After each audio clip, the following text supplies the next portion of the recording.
तारीख में ना बहुत सी ऐसी पहेलियां हैं जिन्हें आज तक कोई हल नहीं कर पाया, लेकिन इन सब में एक ऐसी है जो बिल्कुल अलग खड़ी है।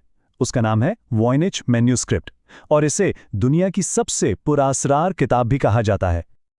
अच्छा, जरा तसव्वुर कीजिए, किसी को एक किताब मिलती है और वो एक ऐसी जबान में लिखी है जिसे पूरी दुनिया में कोई भी नहीं समझ सकता। नहीं, ये कोई कहानी नहीं है। पिछले 600 साल से ये एक हकीकत है और ये हकीकत वॉयनिच मैन्यूस्क्रिप्ट नामी एक किताब की शक्ल में हमारे सामने मौजूद है। तो आइए इस 600 साल पुराने मुअम्मे की गहराई में उतरते हैं और देखते हैं कि ये आखिर है क्या। तो जब हम इस किताब पर एक नज़र डालते हैं तो क्या दिखता है? तकरीबन 440 सफ़े, और ये सफ़े भी आम नहीं, बिछड़े की खाल से बने हैं।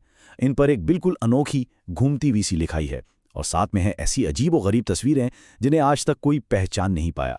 आजकल ये किताब येल यूनिवर्सिटी की लाइब्रेरी में महफूज है, लेकिन इसका सबसे बड़ा राज वो आज भी वही है जो पहले दिन था कि भाई आखिर इसमें लिखा क्या है और इसे बनाया ही क्यों गया था।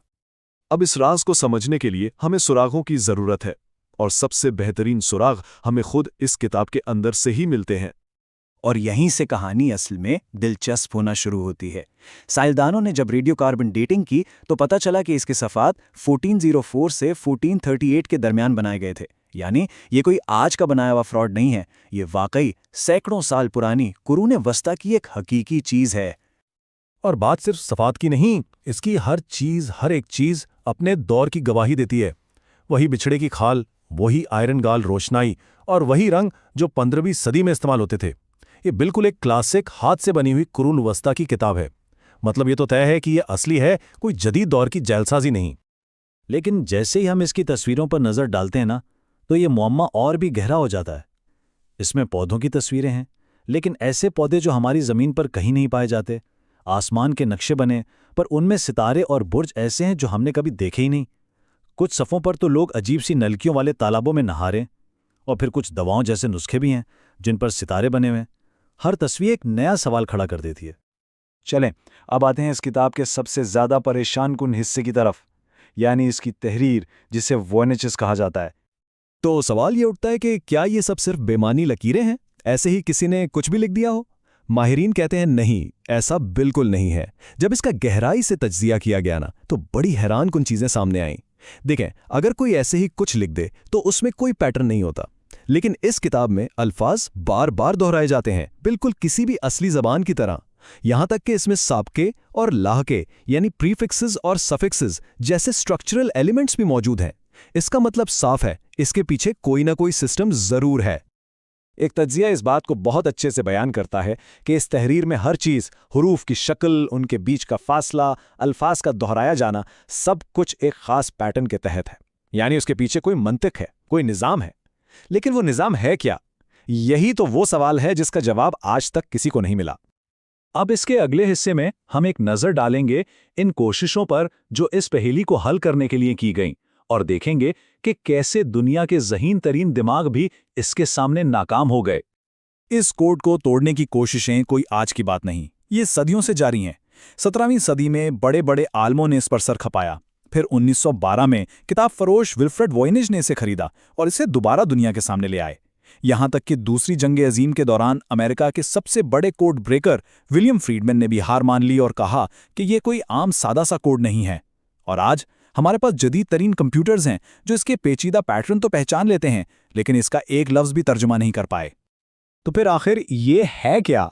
अब हम इसके आखिरी हिस्से की तरफ बढ़ते हैं, जहां हम इन 3 बड़ी थ्योरियों का जायजा लेंगे जो इस किताब की हकीकत के बारे में पेश की जाती हैं। इस बारे में ना 3 बड़ी थ्योरियां हैं। पहली थ्योरी ये है कि ये कोई ऐसी जुबान है जो अब दुनिया से ख़त्म हो चुकी है, मतलब एक लॉस्ट लैंग्वेज।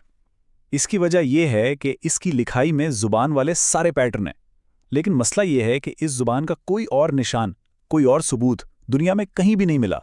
अच्छा, दूसरी थ्योरी ये है कि ये एक बहुत ही पेचीदा खुफिया कोड है जिसके पीछे कोई जानी पहचानी जुबान छुपी है, लेकिन आज तक दुनिया का कोई भी कोड ब्रेकिंग का तरीका इसे तोड़ नहीं पाया।